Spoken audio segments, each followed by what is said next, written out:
The O Cannabis Conference and Expo returns to Toronto June 1st through the 3rd, and there's still some good booth locations available. This exciting event is free for cannabis retailers and will feature Tommy Chong receiving a Lifetime Achievement Award at the O Cannabis Industry Awards. For more information about exhibiting or to register to attend, go to ocannabis.com. That's OCANNABIZ.com. So Joe Biden has won the presidency. What's that going to do to the cannabis industry? We'll have to wait and see. But ultimately, doesn't look too good. Although they've said that you're going to decriminalize it. We'll see if that's actually the case, because the history with Joe Biden, specifically between 1986 and 1990, when Joe Biden introduced a handful of bills aimed at getting tough on criminals. He even said in 2010 that there's a difference between sending someone to jail and then legalizing it, and that he thinks legalization is a mistake, and he still believes marijuana is a gateway drug. Welcome back to The Talking Hedge. I'm Josh Kincaid, capital markets analyst and host of your Cannabis Business Podcast. So Joe Biden has been elected to president. What's that mean for the cannabis industry?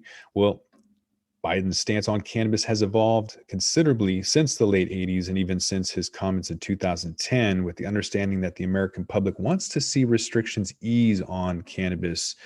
So Biden said back in January of 2019 that he hasn't always been right.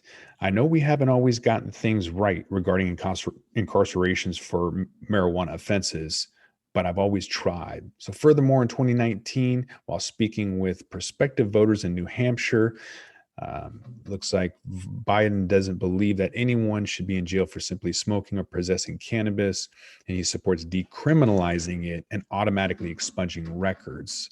So decriminalizing and legalization, totally different. In other words, Biden's current proposal aims at undoing some of the previous social inequities caused by the war on drugs by removing the use and possession as a criminal offense at the federal level, so that'd be done by moving cannabis from a Schedule 1 to a Schedule 2. What that means is that Big Pharma gets it, not the people. So it means that the whole rec system could go away, that there is no cultivation, that it's only allowed to be handled by Big Pharma. Schedule 1, in case you forget, is there's no adaptation, no use for medical, whereas Schedule 2 is acceptable for medical use, and most people can't afford that. So going through all FDA trials to have synthetic pills, and nobody wants that. So on one hand, there's a plan from basically day one. It would pave the way for cannabis banking reform. On the other hand, you're looking at logistical nightmare for the cannabis industry as it kind of plays in the hands of the FDA, being Schedule 2 for anything that's medicinal benefits. So that plan to reschedule cannabis might be well-intentioned, but the move would allow the FDA to potentially impact strict regulations on the industry. So, for example, it would require that clinical trials be run to support claims that cannabis can be used to treat ailments such as glaucoma, or there are certain types of pain.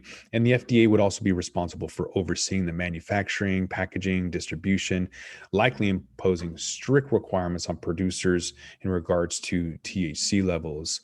But a lot of industry stakeholders seem to agree that the major cannabis reform policy largely depends on the election and makeup of Congress. So even if Republicans hold the Senate, we may see something like the Safe Banking Act pass. If the Democrats take the Senate and hold the House with the Biden winning, then there could be a chance of significant reform potentially furthering just banking. We could be looking at something like the MORE Act with full federal descheduling. But if it does happen, it's probably not going to happen in the first 100-day initiative. There's other things that are definitely going to have to tackle first in terms of just their own agenda and the economy. So there's potential for the U.S. cannabis industry to change under a Biden presidency, but experts seem to agree that the momentum is going to continue with or without him. So this is really about budget deficits and kicking the can down the road. We just have to wait and find out. With that, we're going to roll this one up. I'm Josh Kincaid. This is The Talking Hedge. Don't forget to like, share, and subscribe, or don't, and I'm out. Don't forget to smash that like button on your way out and check out these other videos that we've got.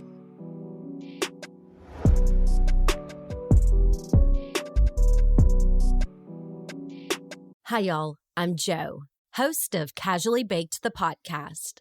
If you're curious to explore the highly responsible side of cannabis, farming, and legalization, I'm here to help lighten the stigma and build your canna confidence.